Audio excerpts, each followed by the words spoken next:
I always thought betrayal would come like a thunderclap.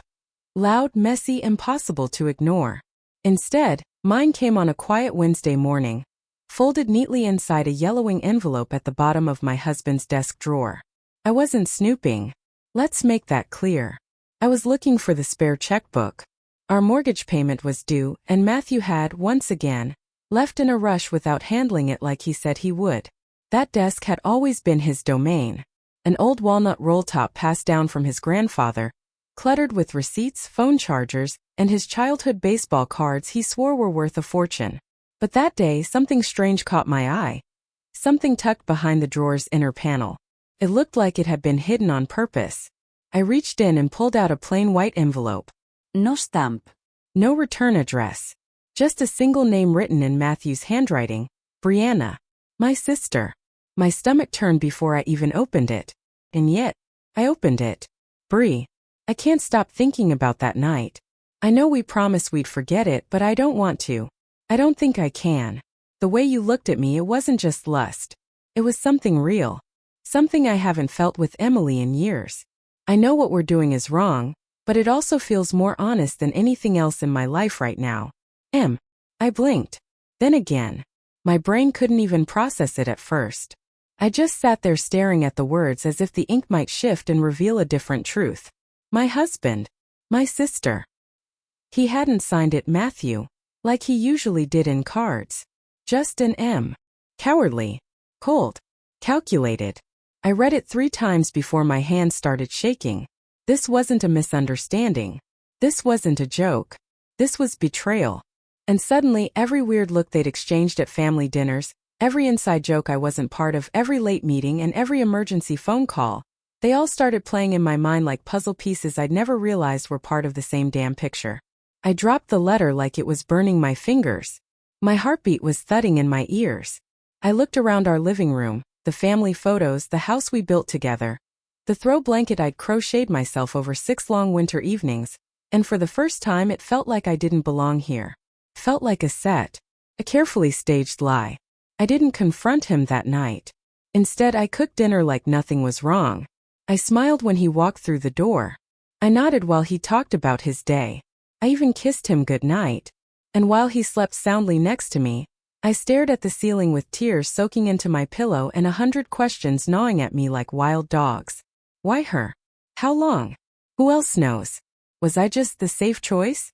I thought about calling Brianna. But what would I say? Hey sis, just wondering. How long have you been sleeping with my husband? No.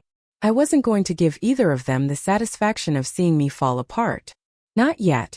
First, I needed to know the whole truth.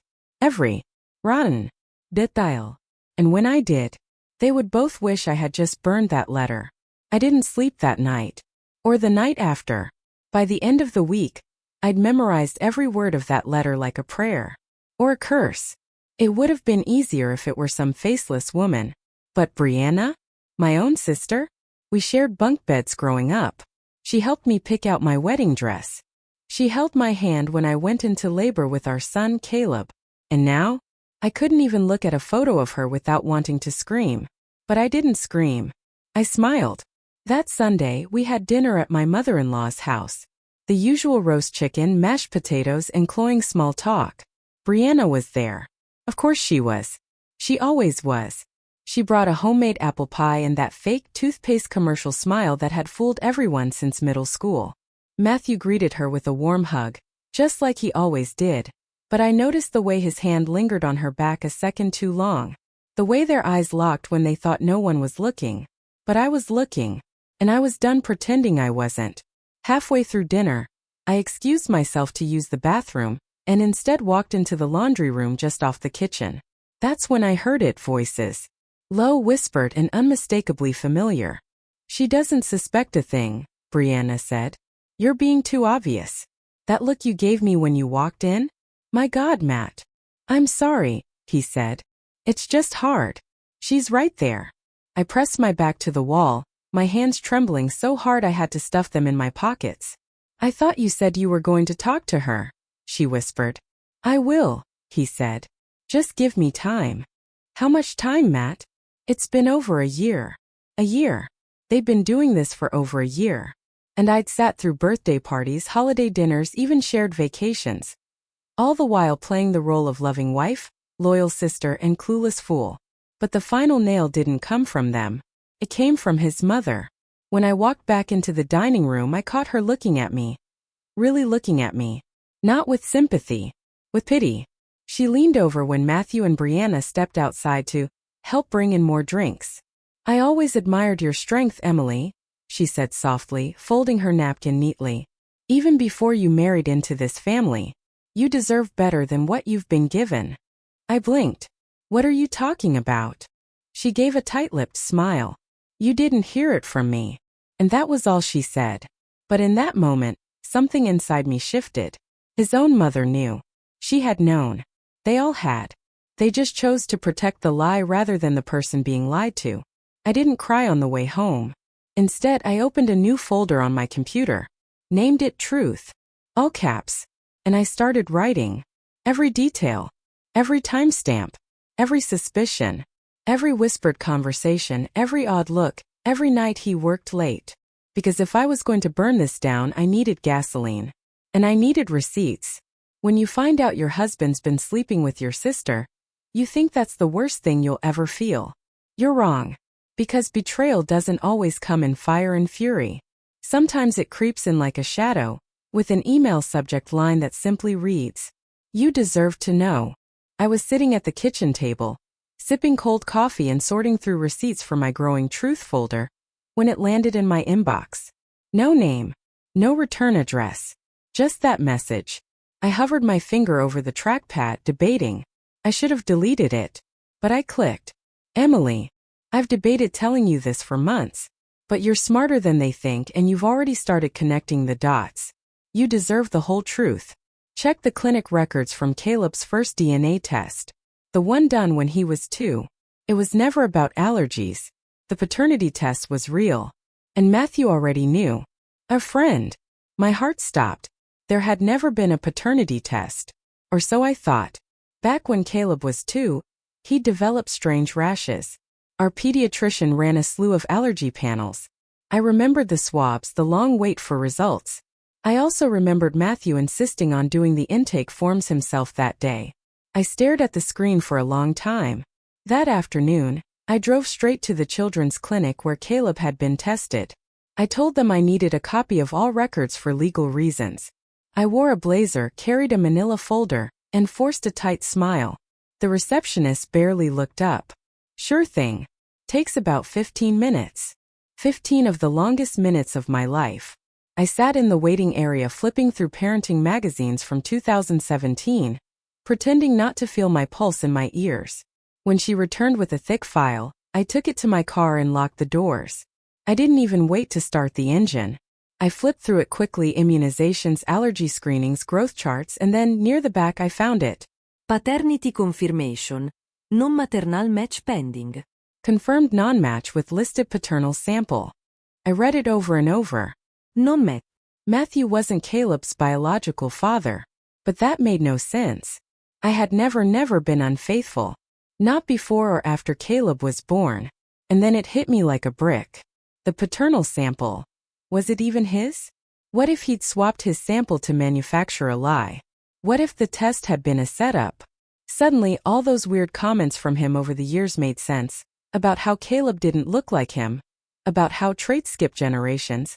And the occasional passive-aggressive joke when Caleb showed more interest in art than baseball. It wasn't insecurity. It was guilt. Or worse, control. I raced home and went straight to the filing cabinet where we kept Caleb's medical files. Sure enough, there was no mention of a paternity test anywhere. This had been hidden from me. On purpose.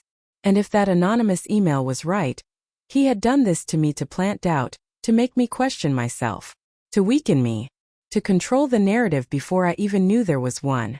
It wasn't just betrayal. It was psychological warfare. Later that night, I sat in Caleb's room while he slept, brushing a hand across his curls, watching the gentle rise and fall of his chest. He was mine. Every breath, every laugh, every scraped knee, every bedtime story. I didn't care what that piece of paper said. But I did care that Matthew tried to weaponize it. That night I didn't cry. I started planning. I didn't just want revenge now. I wanted justice. And I wanted every single person who helped him cover this up to go down with him. Some truths live in shadows. Others walk right back into your life through the front door when you least expect them. It was early afternoon a Thursday when I saw the name in my Facebook message request, Natalie Lawson. I hadn't spoken to her in over a decade. We were roommates in college. Tight in that way only broke, coffee-addicted 20-somethings can be. Until life tugged us in different directions. She moved to Seattle. I got engaged to Matthew. Her message was short. Emily, I know this is out of nowhere, but I just flew into Charlotte. I need to talk to you. It's about Matthew and your sister. That name again. That wound again. I didn't respond right away. I stared at the screen for a long time, trying to remember what Natalie might know. She'd only met Brianna a few times, maybe at a graduation party or that weekend trip to Myrtle Beach. Still, something about the urgency in her message sat in my chest like a stone. I told her to meet me the next morning. A little cafe near downtown, quiet. The kind of place where no one eavesdrops and the coffee tastes like burnt honesty. She was already seated when I arrived, older, sharper, tired in a way life sometimes makes women in their late 30s. We hugged stiffly, then sat. No small talk. I've debated this for years, she said, eyes wide, fingers wrapped tightly around her mug. But after what I heard recently, I couldn't stay quiet. Heard from who? Brianna. I tensed. She didn't recognize me when I saw her at the Charlotte airport last week. I was behind her in the security line. She was on the phone, loud, laughing, bragging about how she still had your husband wrapped around her finger. I froze. Natalie took a deep breath. She's been in his life longer than you think, Emily. I didn't say anything back then because you were so in love. And I thought maybe I misunderstood. But now I know I didn't. I leaned in, heart hammering. During our last year in college, before you even got engaged, I saw them together. At a motel off campus. I was driving back from work. I thought, no, that can't be Matthew with Brianna. But it was. I'm sure of it. My blood ran cold. Why didn't you say anything back then? I asked, barely whispering. Because I didn't want to be the one to ruin your life. Isterta her. They already did that, I said. That night, I pulled out the shoebox of old photos in our attic. I found the one from the weekend before our engagement, me, Matthew, and Brianna at a 4th of July barbecue. I was grinning ear to ear. But in the background, I noticed something I hadn't seen before. Matthew, leaning in close to Brianna, whispering something. Her hand casually resting on his thigh under the picnic table. A chill slid down my spine. They didn't start the affair a year ago. They started it before Matthew and I ever said, I do. And that meant this wasn't some impulsive, emotionally confused lapse in judgment. This was a plan. A game. A long con, sustained by deceit and smirking dinners where I played the fool at the head of the table. Suddenly, every memory felt tainted. My wedding? She gave a speech. Caleb's first birthday? She organized it. The miscarriage I had in year 2 of our marriage? She was the one who stayed the night to comfort me. And all that time she was sleeping with my husband. You want to know what grief tastes like? It tastes like coffee gone cold and a truth so sharp it cracks your ribs when you breathe. But something else came with that realization. Power. Because Natalie had proof. Photos from college. Dated. Time-stamped. Casual but damning. She offered to testify if I ever needed her. I'll stand by you, Em. You're not crazy. You're not imagining it. It was the first time in weeks I felt seen. Not pitted. Not tiptoed around.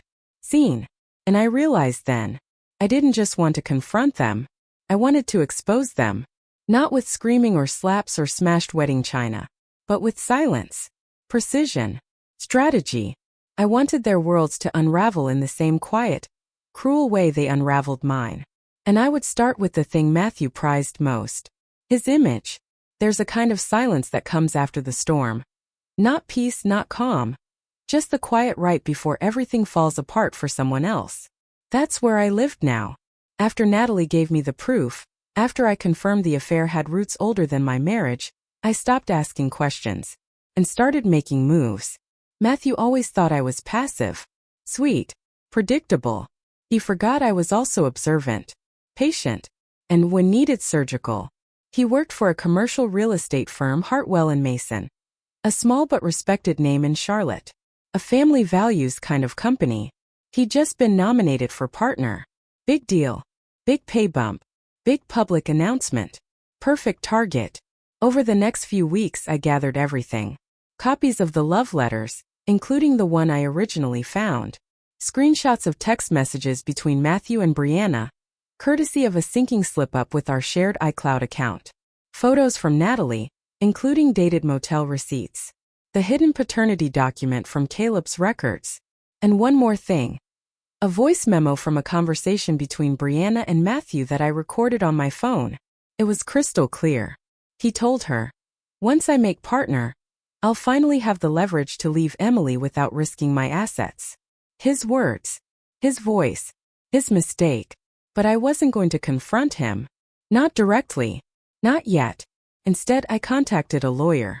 A woman named Sandra Bell, fierce and quiet, with the kind of eyes that never blink first. I handed her the folder. She didn't say much when she finished reading. Just, "Do you want scorched earth or strategic?" "Strategic," I said. "And I want him to feel it." 3 weeks later, I hosted a dinner party. Brianna was the first to arrive, of course. Dressed like a magazine ad. Too much perfume. Too many lies behind that smile. Matthew followed, acting like nothing had changed. Like I hadn't been dying slowly for months. I served them wine. Roast chicken. I smiled. I didn't even blink when Brianna touched his arm too long while laughing. They had no idea. And neither did the guests. A few mutual friends, co-workers, and most importantly, Harold Mason, the managing partner at Matthew's firm. He had no clue why he was invited. Just thought it was a friendly gathering. When dessert came out, I stood up and tapped my glass gently. "I'd like to say a few words," I said. Matthew smiled politely. So did Brianna. But the others, they sensed something. "I've been thinking a lot about truth lately. How it hides in plain sight. How people in your life can wear masks for years, even decades." I turned to Harold Mason. "Mr. Mason, thank you for coming. I know you've been considering my husband for partner. I thought tonight might help you understand who he really is." I reached into the drawer behind me and pulled out 6 folders, neatly labeled copies of everything. I handed them out like party favors. There was a hush. Pages flipped. Eyes widened. Then silence. Matthew's face turned bloodless. Brianna dropped her fork. And Harold just stared at Matthew like he was a stranger. I didn't raise my voice. I didn't cry. I just said, "I know everything. And now so does everyone else." Matthew stood, stammering something about privacy and exaggeration. But it was too late. The silence in the room had changed. No one was looking at me like the victim anymore. They were looking at him. And that was just step 1. Over the next week, Matthew's promotion was delayed indefinitely. Rumors spread quickly. A few of his deals fell through.